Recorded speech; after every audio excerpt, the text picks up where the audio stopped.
اعوذ باللہ من الشیطان الرجیم بسم اللہ الرحمن الرحیم اللہم صلی علی محمد و علی آل محمد۔ اللہ جل شانہ کا بے حساب کرم احسان اس ذات کا کہ جس نے ایک دفعہ پھر قرآن مجید سمجھنے کے لیے یہاں پہ ہمیں اکٹھا کر دیا۔ آج ہم انشاءاللہ 18واں پارہ سورہ المومنون کی آیت نمبر 34 سے اپنا سبق شروع کریں گے۔ سورہ المومنون آیت نمبر 34۔ اعوذ باللہ من الشیطان الرجیم بسم اللہ الرحمن الرحیم وَلَئِنْ أَطَعْتُمْ بَشَرًا مِثْلُكُمْ إِنَّكُمْ إِذًا لَخَاسِرُونَ۔ پچھلے سبق میں ہم نے پڑھا تھا کہ جو قوم کے سردار تھے قوم عاد کے، وہ کہنے لگے ہود علیہ السلام جو کہہ رہے ہیں وہ تمہاری طرح انسان ہیں، وہی چیز کھاتے ہیں جو تم کھاتے ہو، وہی پانی سے ان کی پیاس بھی بجھتی ہے جس سے تمہاری بجھتی ہے، تو پھر ان پہ کیوں ایمان لائے؟ وَلَئِنْ، اور اگر تم اطعتم ان کی اطاعت کی، اگر تم نے ہود علیہ السلام کی اطاعت کی، بشر مثلکم جو تمہاری طرح کا انسان ہے، جیسے تم انسان ہو، کھاتے پیتے ہو، جو کچھ کھاتے ہو وہی کھاتا ہے، انکم اذا لخاسرون، تو بے شک تم گھاٹے والے ہوگے، یہ بڑا نقصان کا سودا ہے، تو تم خسارے والے ہو جاؤ گے۔ وہ جو کچھ تمہیں کہہ رہے ہیں اگر ان کی بات مانو گے، توحید کو مانو گے اور جھوٹ کو چھوڑنا پڑے گا، سچ بولنا پڑے گا، غیبت چھوڑنی پڑے گی، کم تولنا، دوسروں کے حق کو مارنا، یہ چھوڑو گے تو دنیاوی طور پہ تو تم بہت غریب ہو جاؤ گے، دنیاوی طور پہ تمہارا بہت نقصان ہو جائے گا۔ ان کے پیش نظر چونکہ صرف دنیا تھی اس لیے وہ لفظ دنیاوی استعمال نہیں کرتے تھے، تو وہ کہتے ہیں اس میں تو گھاٹے ہی گھاٹا ہے یہ تو ہماری معیشت بھی تباہ ہو جائے گی اور ہمارے گھر چلنے بھی بند ہو جائیں گے۔ جیسے آج بھی کچھ لوگ کہتے ہیں کہ فلاں کام رشوت کا کام نہ کریں، ملاوٹ نہ کریں، کم نہ تولیں، تو پیٹ کہاں سے پالیں، بچوں کا پیٹ کہاں سے پالیں؟ تو یہ بات ہے، یہ ہمیں سمجھ نہیں آتی کہ کم سے بھی پیٹ پال جاتا ہے، کیونکہ یہ اللہ نے پالنا ہے، اللہ تعالیٰ اسی میں برکت عطا فرماتے ہیں جو حلال رزق ہوتا ہے۔ تو انہوں نے کہا یہ تو بڑے نقصان کا سودا ہے، دنیا میں تمہارا گھاٹے ہی گھاٹا، نقصان ہی نقصان، اور دنیا کے ناکام انسان بن جاؤ گے۔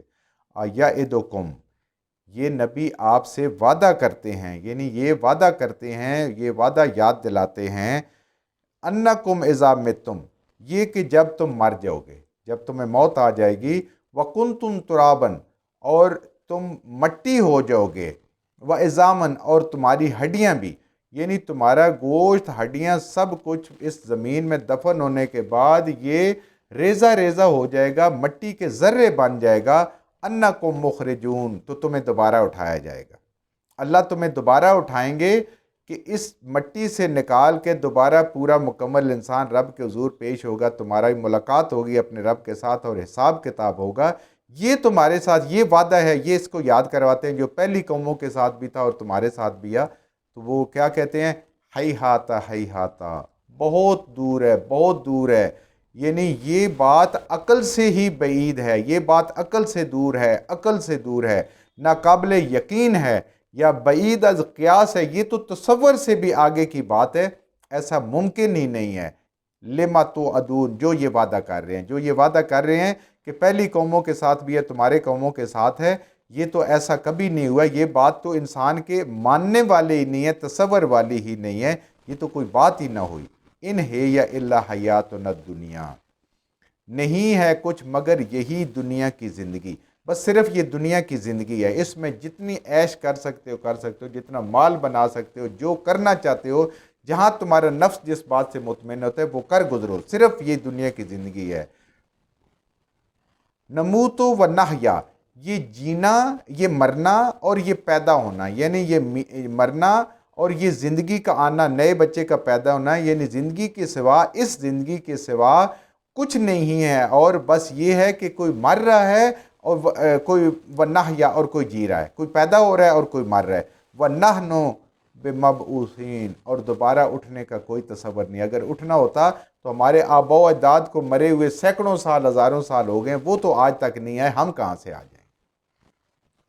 یہ لوگوں کو ایک طریقے سے گمراہ کرنے کا انہوں نے، اور لوگوں کو ڈی ٹریک کرنے کے لیے، ان کے دلوں میں وسوسے ڈالنے کے لیے، دیکھیں کیسی کیسی مثالیں دے کے ان کو سمجھا رہے ہیں کہ یہ تو دیکھیں ازل سے تم دیکھ رہے ہو، کوئی مر رہا ہے، کوئی جی رہا ہے، یہی زندگی اس میں ازل سے ایسے ہی ہو رہا ہے، تو یہ تو کیا ہے؟ یہ وقت کا ہیر پھیر ہے اور کچھ بھی نہیں ہے اس میں، یہ تو ایک طریقہ کار ہے جو چل رہا ہے، اس کو کوئی اور چلانے والا نہیں ہے، یہ خود بخود ایسے ہی ہو رہا ہے، بچے پیدا ہو رہے ہیں، شادیاں ہو رہی ہیں، بچے پیدا ہو رہے ہیں، اور آگے جو بوڑھے ہو رہے ہیں وہ مرتے جا رہے ہیں.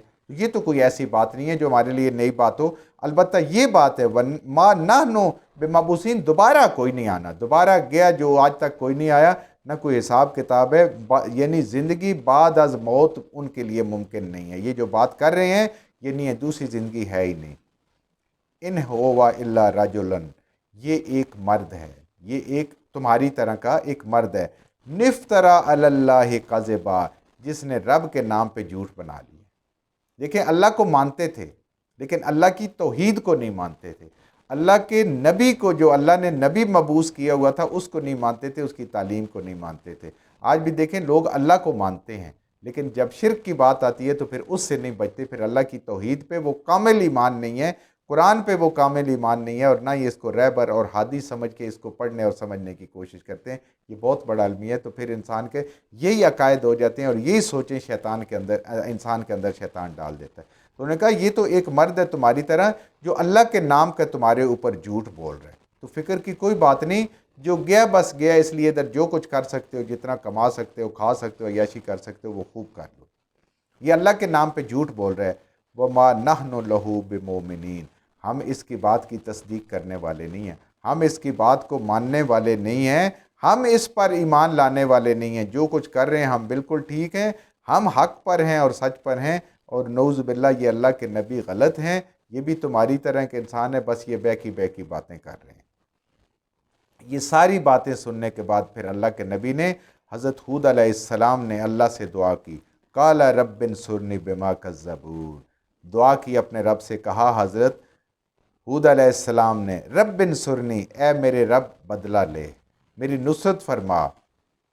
بوجہ کذبون، انہوں نے مجھے جھٹلا دیا، انہوں نے توحید کو جھٹلا دیا، انہوں نے کتاب کو جھٹلا دیا، انہوں نے رسالت کو جھٹلا دیا. جو بھی صحیفہ ان پہ نازل ہوا تھا اب یہ ماننے کے لیے بالکل تیار نہیں ہے، اور مجھے یہ سخت اذیت اور تکلیف پہنچاتے ہیں.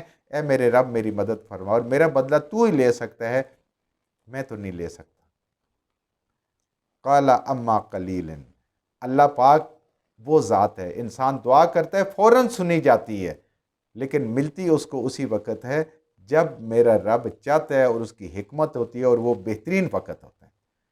اللہ تعالیٰ نے فرمایا قال اما قلیلا، اے ہود علیہ السلام، جواب میں اللہ نے کہا اما، اس چیز کا جو آپ نے کہا ہے، قلیلاً، بہت تھوڑا وقت ہے، یہ بالکل قریب ہے اور بالکل قلیل وقت ہے. آپ کی دعا کو ہم نے قبول فرما لیا ہے، بالکل تھوڑا سا وقت ہے. ان کے ساتھ وہی معاملہ ہوگا جو کہہ رہے ہیں. لَيُصْبِحُنَّ نَادِمِينَ، یہ ضرور لازماً ہو جائیں گے نادمین، نادم ہونے والوں میں، اپنے کیے پہ نادم ہوں گے، اپنے کفر پہ نادم ہوں گے، اور پچھتانے والوں میں یہ شامل ہو جائیں گے اپنی حرکتوں کی وجہ سے، اپنے اعمال کی وجہ سے. بالکل تھوڑا سا وقت ہے، اللہ کا عذاب بالکل ان کے اوپر تیار ہے، آنے والا ہے، اور یہ عنقریب بہت پچھتائیں گے کہ ان سے کتنی بڑی غلطی ہو گئی ہے.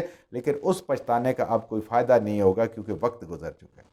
مہلت کے وقت کے اندر اندر انسان توبہ کر لے، اپنے اعمال کو درست کر لے، تو پھر پچھتانا نہیں پڑے گا. ورنہ پچھتاوا یہی ہوگا، کاش ہم یہ بات مان لیتے، بات سمجھ آنے والی تو تھی لیکن ہم مان نہیں رہے تھے. فَأَخَذَتْهُمُ الصَّيْحَةُ، بس اللہ کا عذاب آ گیا، بس پکڑ لیا ان کو. صیحتن، ایک چیخ نے، ایک چنگھاڑ نے، ایک کڑک نے، ایک بہت ہی اونچی آواز نے ان کے اوپر آئی. بالحق کے، برحق، جو اللہ کا وعدہ تھا وہ پورا ہوا، اور یہ سچی بات ہے کہ ان کے اوپر ایک کڑک نے ان کو آ کے پکڑ لیا. فَجَعَلْنَاهُمْ، پس بنا دیا ان کو، غثاءً، کوڑا کرکٹ، چورا چورا کر دیا، ریزہ ریزہ کر دیا، ان کو غبار بنا دیا، بالکل بے وقت بنا دیا، ٹکڑے ٹکڑے کر کے. فَبُعْدًا لِقَوْمِ الظَّالِمِينَ، اللہ کی لعنت ہے ہر اس قوم پر جو ظالم ہے، گناہ گار ہے، اللہ کی نافرمان ہے، شرک کرنے والی ہے. کوئی بھی وہ قوم ہو، اللہ فرما رہے ہیں اس کے اوپر اللہ کی لعنت ہے، یعنی وہ اللہ کی رحمت سے دور ہو گئے. اور اللہ کی رحمت کتنی چیز ہے، ایک حدیث مبارکہ کا مفہوم ہے، اس سے اندازہ ہوتا ہے انسان کو کہ اللہ کی رحمت کتنی بڑی نعمت اور کتنی بڑی چیز ہے. نبی کریم صلی اللہ علیہ وآلہ وسلم نے فرمایا کہ کوئی شخص اللہ کی رحمت کے بغیر جنت میں داخل نہیں ہو سکتا. صحابہ کرام نے عرض کیا اے اللہ کے حبیب صلی اللہ علیہ وآلہ وسلم آپ بھی اتنے عبادت گزار اللہ کے محبوب سارے؟ آپ نے فرمایا ہاں میں بھی۔ اگر نبی کریم صلی اللہ علیہ وآلہ وسلم اللہ کی رحمت کے بغیر جنت میں نہیں جا سکتے، مقام محمود پہ نہیں ہو سکتے، اللہ وہ بلند ترین مقامات اللہ کی رحمت کے بغیر نہیں مل سکے، تو عام انسان کہاں پہ کھڑا ہوگا؟ اللہ نے ان کو اپنی رحمت سے دور کر دیا۔ اللہ تعالیٰ نے جو ان پہ کرم اور فضل کرنا تھا، جو ان کے اوپر اللہ پاک کی رحمتیں نازل ہونی تھی، وہ ان سے دور ہو گئے اور وہ دنیا کے ناکام ترین لوگ ہو گئے۔ ثم انشأنا من بعدہم، پھر ان کے بعد، یہ اللہ کا ایک طریقہ کار ہے جو اللہ ہمیں بتا رہے ہیں، ان میں جو نیک لوگ تھے وہ بھی اس چنگاڑ میں، اس ساری آواز میں وہ بچ گئے، تو ان میں سے پھر آگے جب اگلی نسل پیدا ہوئی، اب دیکھیں اسی آندھی میں، اسی جکڑ میں، اسی کڑک میں، اسی چمک میں اللہ نے اپنے نیک لوگوں کو بچا لیا، اور جو بد اعمال لوگ تھے اللہ نے ان کو تباہ کر دیا۔ اللہ ہر چیز پر قادر ہے۔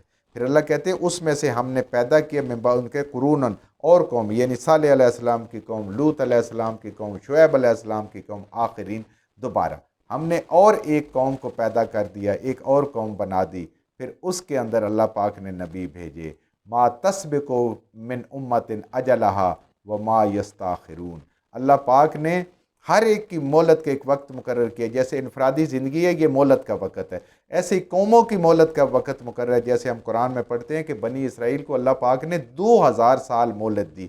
ہماری مہلت بھی آج چل رہی ہے، لیکن ہماری مہلت جب ختم ہوگی تو پھر قیامت آ جائے گی۔ یہ قیامت تک کے لیے مہلت ہے، جب قیامت آ جائے تو اللہ فرماتے ہیں کہ اس مہلت سے نہ پہلے عذاب کوئی اگر مانگتا بھی رہے، چیختا چلاتا رہے، تب بھی نہیں آتا، اور اگر اس کے بعد ایک سیکنڈ کے لیے بھی کوئی روکنا چاہے تو اس کو نہیں روک سکتا۔ اللہ کا حکم اٹل، اللہ کا وقت اٹل، اللہ کے فیصلے اٹل۔